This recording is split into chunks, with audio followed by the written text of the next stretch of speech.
Where the Mesa Blooms. A novel. Chapter 1. The listing on the Mesa. The realtor had called it a contemplative property, which Mike Johnson had learned, after 8 viewings across 4 states, was real estate language for remote. He didn't mind remote. He had spent 22 years in rooms full of people who needed things from him, their urgency folded into his calendar, their crises mapped onto his shoulders, and a little remote sounded like oxygen. Sounded, in fact, like the first full breath he'd taken in longer than he wanted to count. He'd flown into Albuquerque the night before, slept 4 hours in a hotel that smelled of recycled air and other people's stories, and driven north toward Taos in a rented SUV with the windows down and the radio deliberately off. The silence had felt strange at first, the way silence always feels strange when you haven't trusted it in years.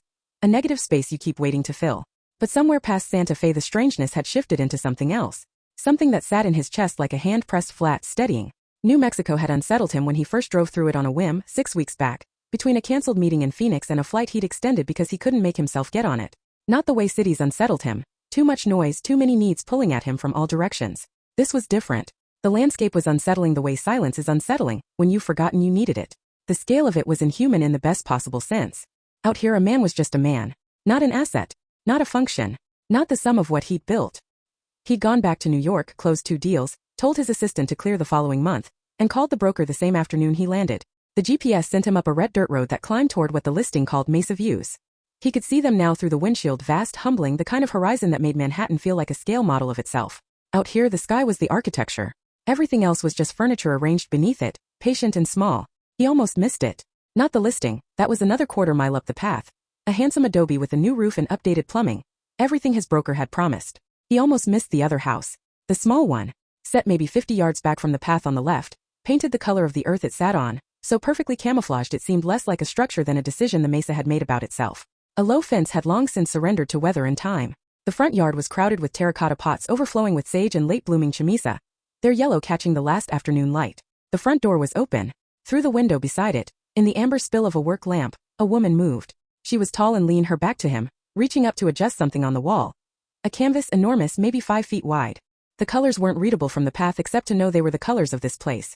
Ochre, a deep rust, something dark and urgent at the center, beating like a second heart inside the composition. She stepped back from the canvas. Mike Johnson, who had made 6-figure decisions in the time it took most men to order breakfast, who had not stood still without purpose in longer than he could honestly recall, stood on a dirt path in New Mexico and did not move. He watched her tilt her head, brush still in hand, considering. She had the stillness of someone who has learned to look without rushing, to hold a problem in her gaze until it revealed itself rather than forcing a conclusion. He recognized it distantly, the way you recognize a quality you've lost and have been searching for without naming it. The light shifted. The chamisa moved in a low wind. A hawk crossed the sky above him, slow and unhurried as everything else out here, and he was still just standing there when she turned. She saw him. Her expression was not afraid. It was the expression of someone who has learned to measure things quickly, who had perhaps made a practice of it. He put up one hand, not a wave, just an acknowledgement of his own trespass. She didn't wave back. She just kept looking at him with those calm, assessing eyes, and he had the sudden sensation of being read like a canvas. The composition of him, the color, what was dark at the center. He walked on to view the listing. The house was excellent. High ceilings, east-facing windows, a room for an office that caught the morning light just right, a good deep well. His broker would expect a decision by end of week. Mike walked through every room making the notes a man makes when he's doing due diligence. Square footage, sight lines, the sound the floors made underfoot, the smell of the air coming through the kitchen window. He did all of it with the competence of long habit. And the whole time, some part of him was still standing on that dirt path, looking at the colors on a canvas he couldn't name, watching a woman step back to see what she'd made. He put an offer in contingent. He asked the broker for 1 more week. He drove back down the road in the early dark, past the small house with the light still on, and did not let himself slow down. Chapter 2, Coffee and Suspicion. She'd seen him on the path the evening before. She'd made a decision about him in approximately the same moment. None of her business. Shonda Blackwood had constructed a precise and functional life on that mesa, and the primary feature of it was minding herself. Not in the closed-off way of someone who'd been broken. She was careful about that distinction. She'd known people hollowed out by their histories, people who'd built their solitude like a fortress. Hers wasn't a fortress. It was more like a garden. Something she planted deliberately and tended well, and walked through every morning with a genuine feeling of ownership. She got up at 5:30 when the light came through the east windows like it was on a specific errand. Made coffee. Moved through the house in the early quiet with the particular ease of a person who has arranged their life to include exactly what they love and excluded, mostly, what they don't. She painted until 10, the serious hours, the hours when the light was right and her hand was steady and the work felt possible.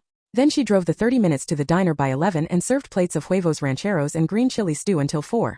She came home, sometimes painted more, sometimes just sat on the porch and watched the light die over the Jemez, and felt the particular gratitude of someone who has made a life that fits. She did not need complications.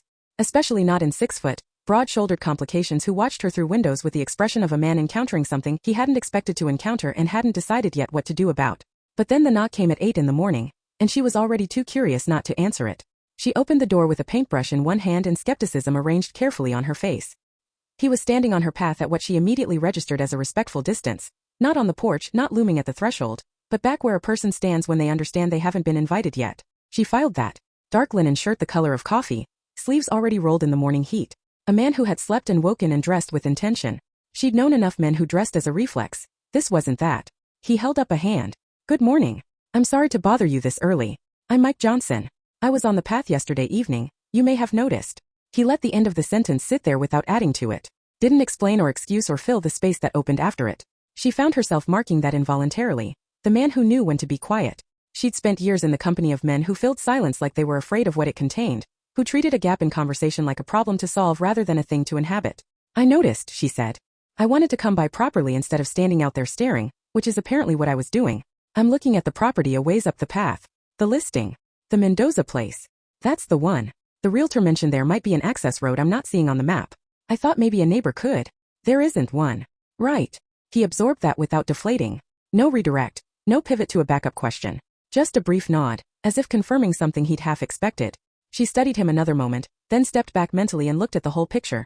A man who'd come up this road on purpose, apologized for yesterday without over-explaining it, and was now standing in the morning heat of her front path, not filling the silence, accepting her refusal of the access road as if that had been the real question all along.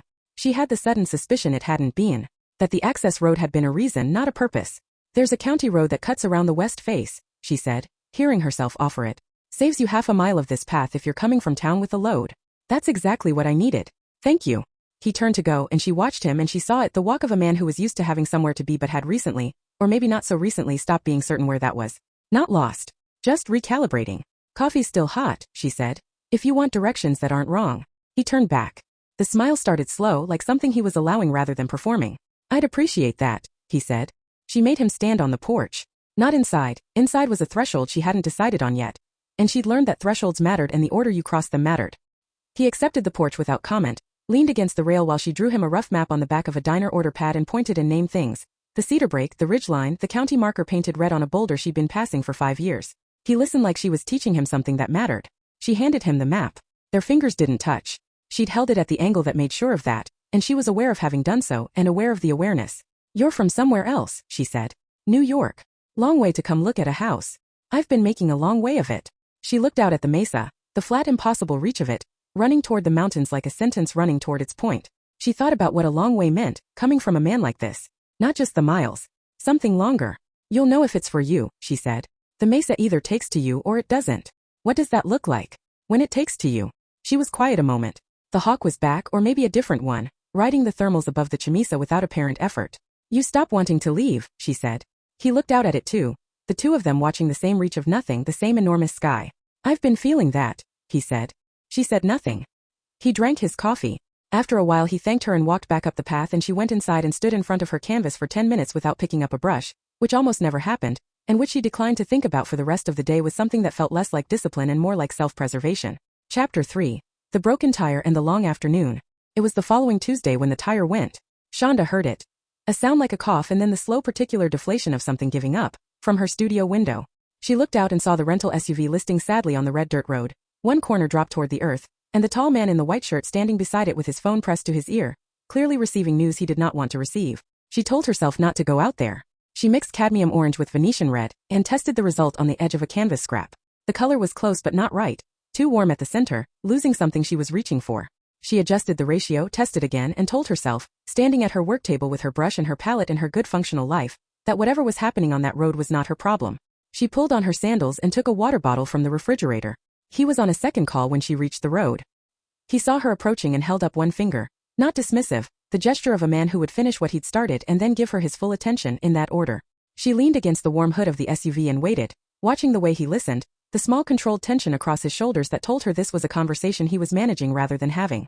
She'd been around enough powerful people at the diner Taos drew a certain kind, to recognize the particular energy of someone accustomed to being the one who decided things. She also recognized, in the set of his jaw, that he was tired of it. No, push the Zurich call to Thursday. It's fine. Tell them I said the delay was mine. A pause. Yes. Another. No, Marcus, I'm in New Mexico. I'll explain later. He ended the call and looked at her with the expression of a man deliberately putting something down. The closest tow is 2 hours out. I know, she said. You know. This road isn't anyone's priority. She handed him the water bottle. He took it, drank, handed it back. She took it without thinking and drank from the same side, and then they were both briefly aware of that, the ordinary intimacy of a shared thing, and neither mentioned it. I had a site visit at noon, he said. The Mendoza place can wait. It's been waiting 30 years. He laughed then, not the managed laugh she suspected he used in meetings, the one deployed to ease a room, but a real one, surprised out of him in the morning heat of a dirt road. She liked the sound of it more than she meant to. It was the laugh of someone who had forgotten briefly that he was performing anything. Come sit on the porch, she said. You're not going anywhere. They sat in mismatched chairs under the ramada and she brought out a pitcher of agua fresca she'd made the day before. Watermelon and lime, too much of it for one person, and they talked. He did at first, the careful edited version of a private man, the security consulting business he'd spent 2 decades building, the travel that had seemed like freedom until it started to feel like evasion, the 8 viewings in 4 states. She listened and offered little about herself beyond the immediate, the facts of the Mesa, the seasons, the way the light behaved differently here than anywhere else she'd ever lived, which was 3 cities and 2 countries and a marriage that had taken more of her than she'd meant to give. He was observant. She'd registered that from the path, and the morning coffee had confirmed it, and the afternoon was confirming it further. The piece in your window, he said. When I walked past that first evening. Those colors. That's not for sale, she said, a reflex so automatic she said it before she'd processed what he was actually doing. I wasn't asking about buying it. I was trying to describe it. He paused. It looked like the Mesa right before a storm, something in the center darker than the rest of it. Like the storm was already there before the storm arrived. She looked at him. That's what I was going for, she said. You got it. They were quiet a moment. The agua fresca sweated in its glasses. A lizard crossed the concrete of the porch with astonishing speed and vanished into the chamisa. Above them the sky was the deep unambiguous blue it went to in the afternoons, the color that always made her feel like she was living inside a painting rather than just trying to make one. How long have you been divorced? She asked. He didn't startle. He shifted his gaze from the horizon to her with the same unhurried quality he brought to everything else. 2 years. How do you know? You have the look of someone who used to share their life with someone. Not wounded. Just unaccustomed to the space. That's accurate. Bad ending. He considered the question seriously, turning it over, which she appreciated. She'd asked it as a gentle probe and he was treating it like it deserved thought. Good ending. Which is its own kind of hard. Helen and I built something real. We just built it together and forgot to build anything inside of it. Forgot to tend to the part where 2 people actually know each other, past the business of their shared life. When we stopped, we looked at each other across all the things we'd made and we were strangers who liked each other very much. Still are, if I'm being honest. She sends me photographs of her garden. I send her birthdays. She let that settle. She could feel him about to return the question before he asked it. You. Not a divorce. Just someone who took more than he left. I'm sorry. Don't be. I came to the Mesa because of it. Can't regret the geography. The tow truck arrived 2 hours and 14 minutes later. Mike shook her hand at the porch step and held it a moment longer than a neighbor would, long enough to be a statement of something, though she couldn't have said what exactly. I'll bring the agua fresca next time, he said. Next time. She said it like a question. Came out like an agreement. She noticed the difference standing right there in the afternoon sun, and she let both things be true. Chapter 4. The studio door opens. Over the following 2 weeks he found reasons. That was how she thought of it, the reasons. He brought groceries from Taos because he'd been going anyway and she'd mentioned offhandedly that she was running low on cadmium yellow, and the art store happened to be next to the market. He fixed her fence, just appeared one morning with tools and the focused expression of a man who needed something to do with his hands, and had the bottom rail receded before she found the right thing to say about it. He found a loose hinge on the studio window that she'd been meaning to address for 6 months and addressed it without announcing his intention or requesting credit. She watched him the way she watched a new color on the palette, with professional attention, looking for what it would do when it sat next to other things. What it did mostly was behave. He was careful in the way that mattered. He was present without being pressing.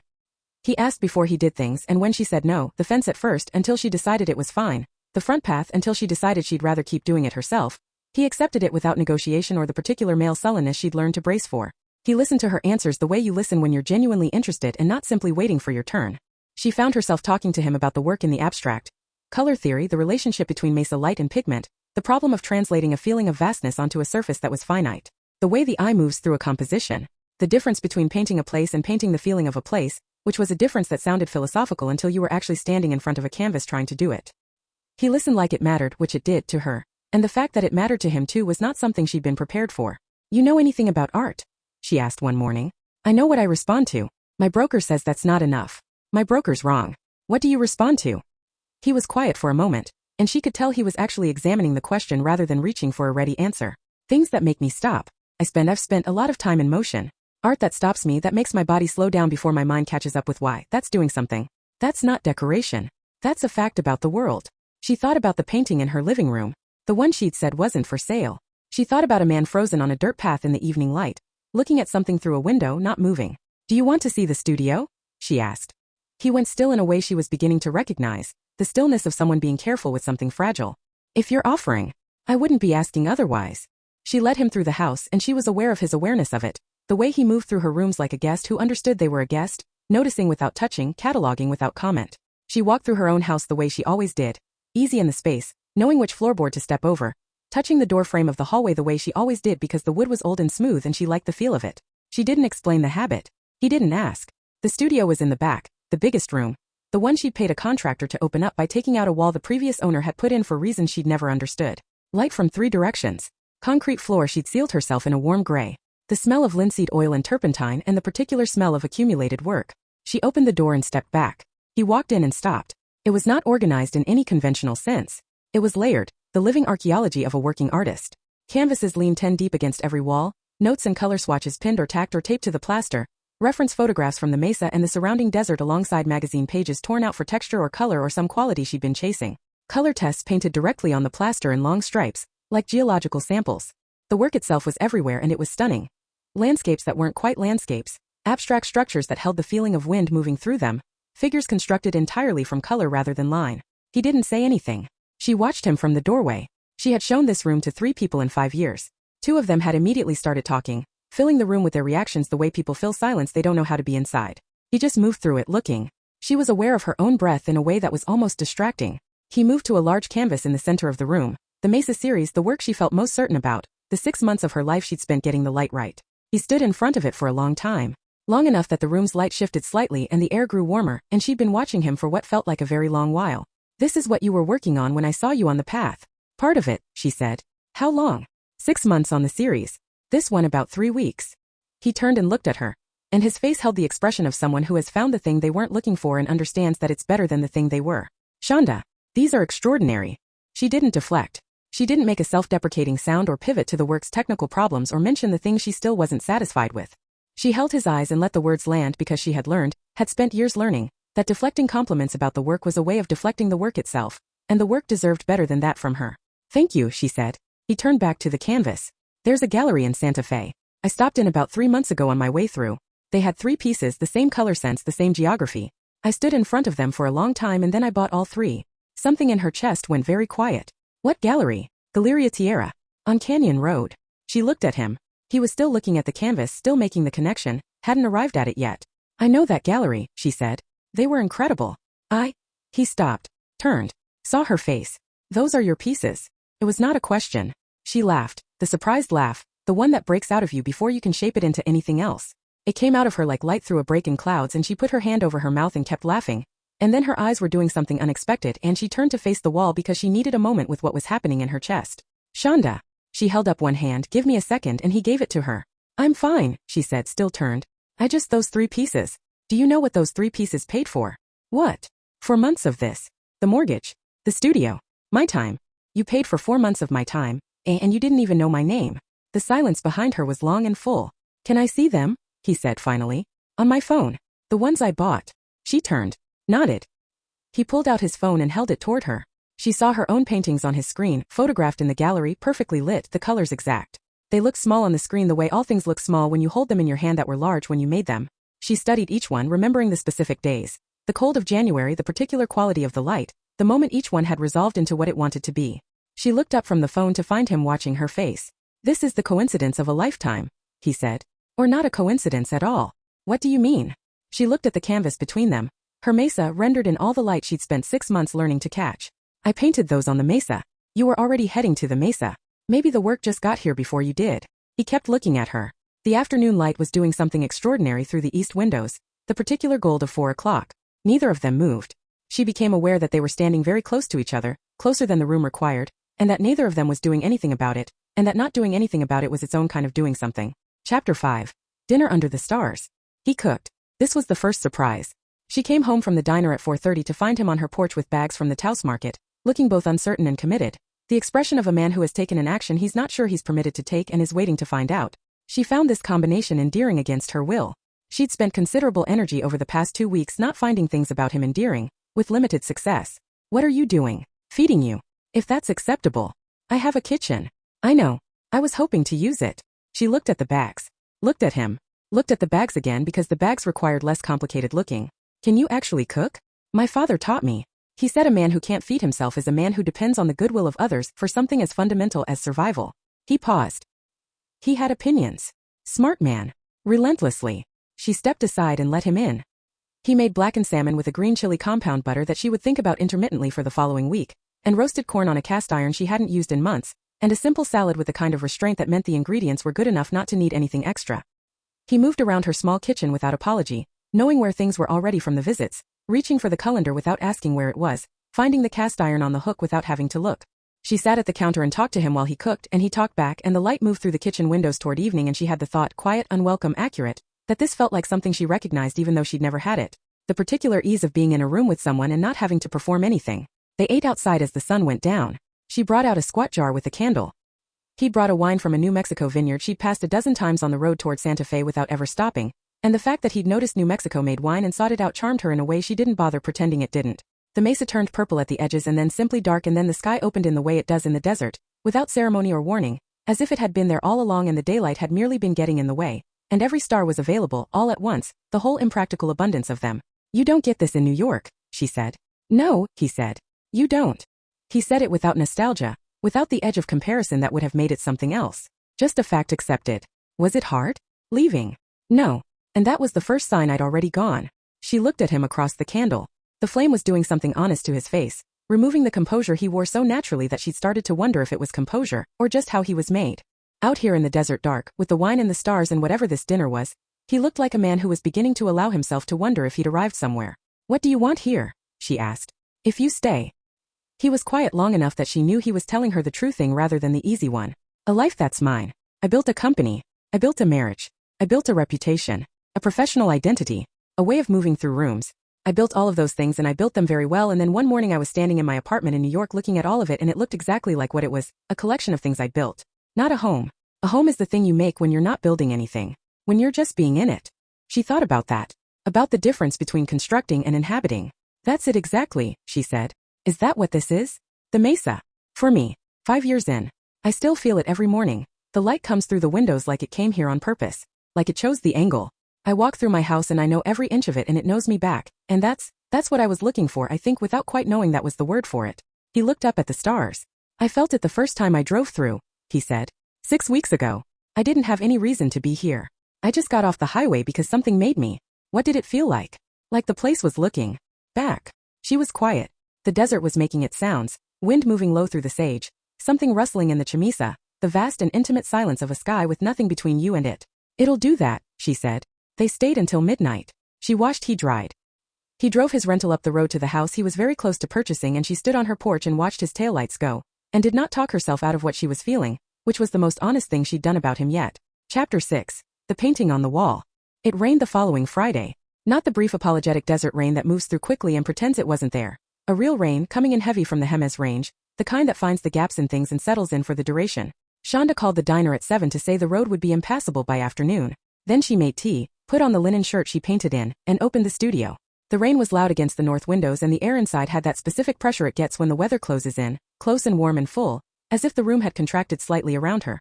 She painted for 6 hours in that closeness, losing track of herself in the work the way she hadn't in weeks. She'd been distracted. She knew what by. She'd been painting around something rather than through it, circling the center of the Mesa series without quite landing on it, and this afternoon, rain on the windows, no phone calls, no one on the road, the thing she'd been circling finally let her near it. She worked through the afternoon without stopping, without stepping back, operating on the instinct that sometimes you had to stay close to a thing before you could see it whole. She heard the knock at 4.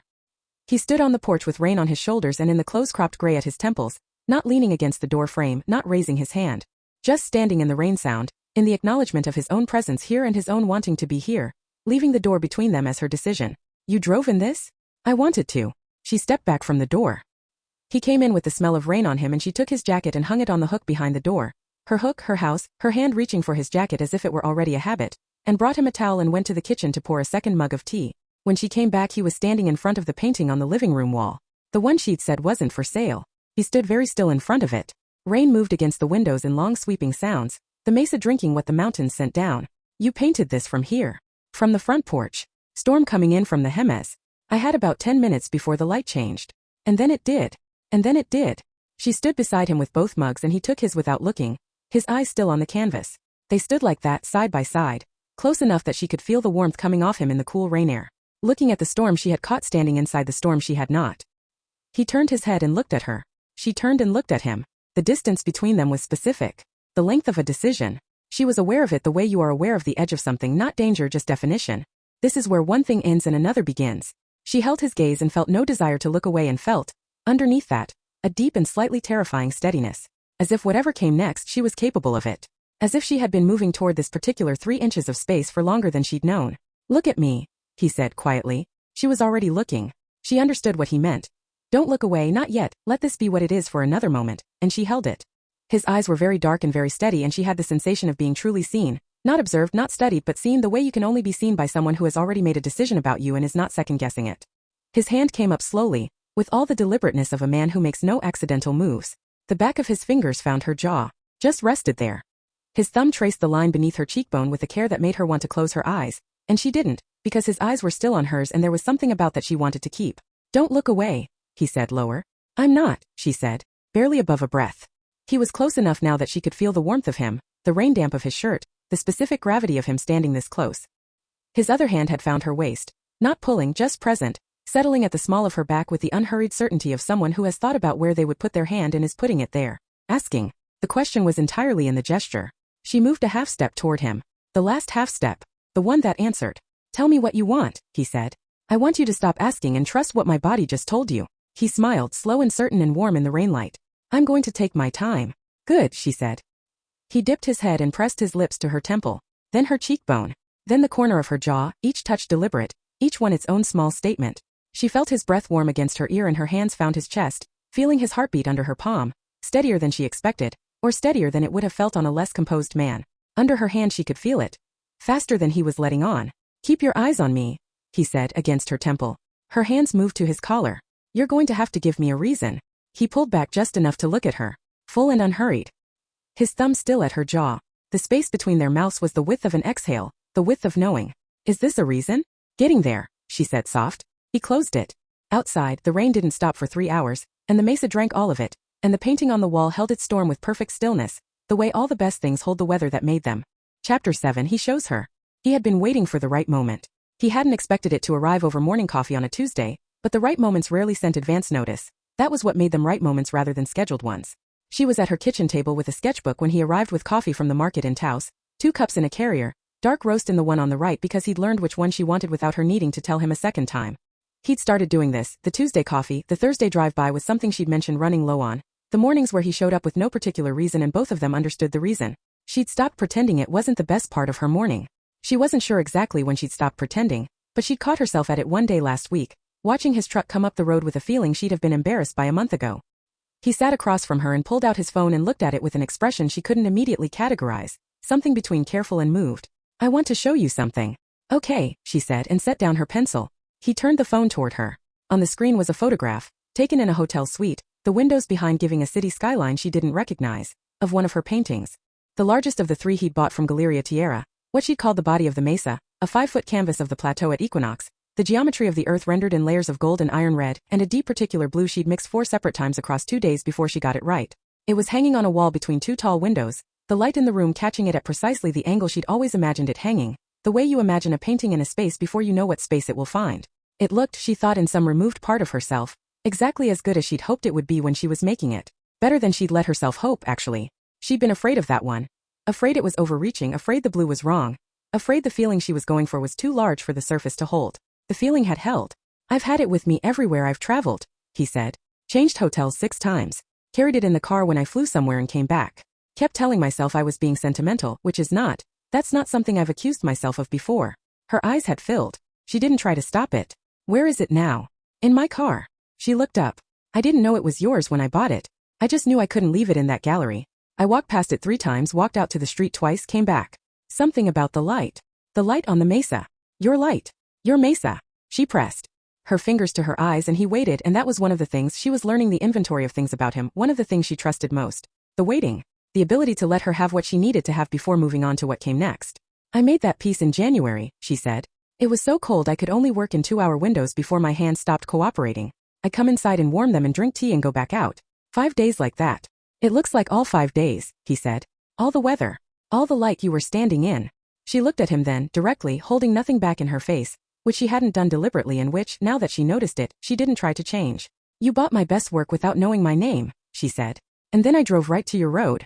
The word they were both not saying moved through the room like the light moved through the east windows in the morning, without asking permission, landing where it landed. That's not coincidence, she said. No, I don't think it is. They sat across the kitchen table from each other with their coffee and the sketchbook and the phone between them, and neither of them moved to close the distance, and neither of them moved away from it, and the morning went on around them unhurried. Chapter 8, The Argument on the Mesa. It broke 3 days later. Not dramatically, it never does with the things that matter. It was a small thing that held a large thing inside it, the way the desert holds heat long after the sun has gone. He had mentioned, over dinner, that he was thinking of beginning renovations on the Mendoza place before moving in. He had a contractor in Albuquerque he'd used before, someone reliable, and the timeline would probably run 8 to 10 weeks. He spoke about it with the easy authority of a man accustomed to managing large projects, moving resources, making timelines, setting things in motion. He had good judgment about these things. She could see that clearly. What tightened in her chest was not about his judgment. You've already decided, she said. I signed the contingency paperwork last week. You didn't mention that. I didn't think I needed to. She set down her fork. He saw her face and sat straighter, and she registered that too. The man who paid attention, who read the room, who knew when something had changed even if he didn't yet know what. Talk to me, he said. You're making decisions about your life that affect mine and you're not, including me in them. Buying the house doesn't affect. You moving 50 yards up that path affects me, she said, and she was careful with her voice, keeping it level because the careful voice was for things that mattered too much for volume. If this is going somewhere, and I believe it is, I'm not that good at lying to myself, then you making unilateral decisions about geography is a preview of how you'll make all the other decisions. And I've lived that story. I know the ending. I didn't enjoy it. He was quiet for a long moment. Long enough that she had time to wonder if she'd said too much too fast, if she'd made the mistake of telling the truth at a speed he wasn't ready for. That's fair, he said. I'm not asking you to ask my permission. I'm asking you to bring you in. Yes. He met her eyes. I understand. Do you? He stood and she stood and they ended up outside, which was where the real arguments happened. Out here the Mesa absorbed things, or maybe it just made clear that a kitchen was too small for what needed to be said. 10 feet of red dirt between them.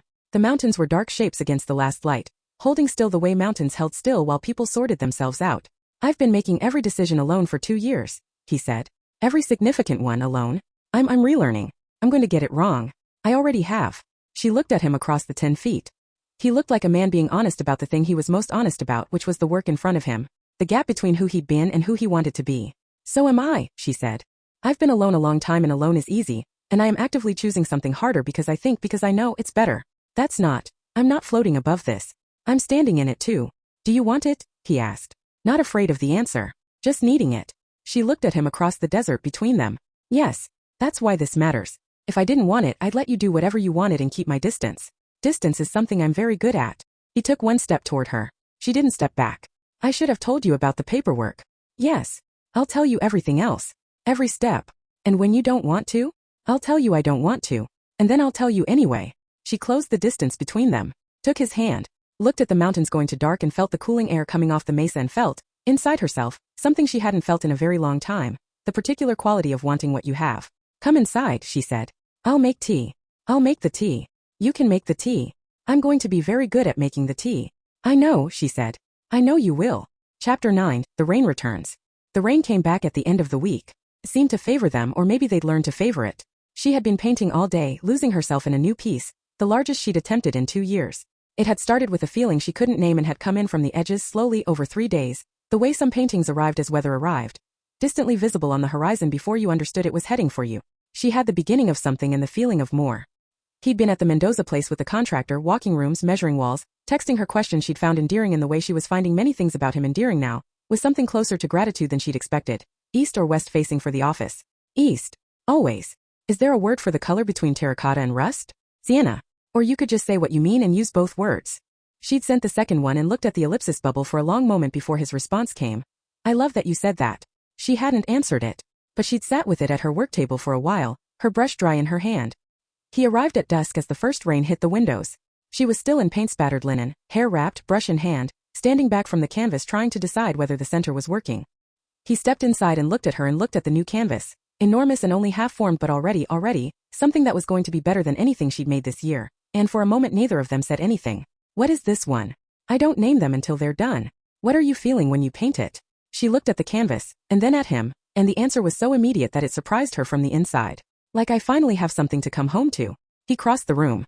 He took the brush gently from her hand and set it on the work table, and he took her paint-stained hands in his and turned them over, looking at them the way she looked at things she was thinking about painting, with attention, with real looking, with the intention of knowing. Ochre at the wrist, sienna under the nails, cadmium orange in the creases of her knuckles. He brought them to his mouth and pressed his lips to her knuckles with a deliberateness that made her go very still. She watched his face. He looked up from her hands and met her eyes.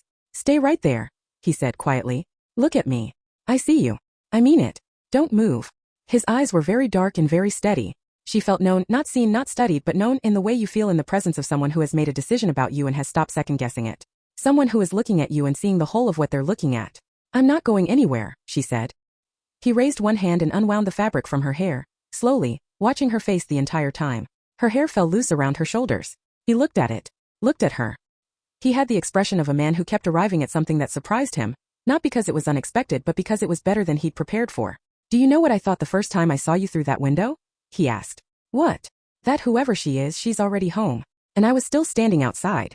Her breath caught, that specific catch, the one that meant something true had just been said. You're inside now, she said. Tell me to stay. She looked at him, at this man who had arrived from the wrong direction and found her anyway, who had carried her paintings across 6 hotel rooms and 2 years of a life he was dismantling and rebuilding, who asked before he did things and listened to the answers and drove through the rain because he wanted to. Stay, she said. He lowered his forehead to hers. They stayed there a long moment, foreheads touching, breathing each other in, eyes open, neither rushing. Her hands found his chest, that familiar place over his heartbeat. It was faster than it looked. He was feeling this exactly the way she was. His hands framed her face, carefully, with full attention, the way she held her brushes when she was working close to something that mattered, not tight, just certain. And she pulled him by the collar, slow and sure, and there was no asking left in it, just the answer. Outside, the Mesa drank the rain. Chapter 10 Home. He signed the final paperwork on a Thursday morning in October.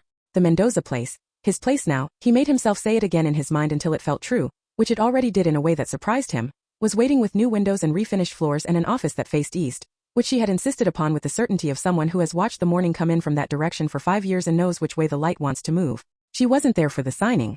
She was in her studio, in the middle of the piece she'd started the night of the second rain, which was almost finished now and which she had decided to call 50 yards. She had been working on the final layer for 3 days, the layer that decided everything, the one that either cohered or didn't, the one you couldn't undo once you committed to it. She'd been putting it off in the way she always put off the final layer, because the final layer was when the painting stopped being potential and became fact, and she was always afraid for a day or two before she could make herself do it. She thought, put it down. She put it down. What happened next on the canvas was the thing she'd been reaching toward for 4 months, and it arrived all at once in 40 minutes of work so focused she didn't notice the sound of his truck on the road until he'd already stopped.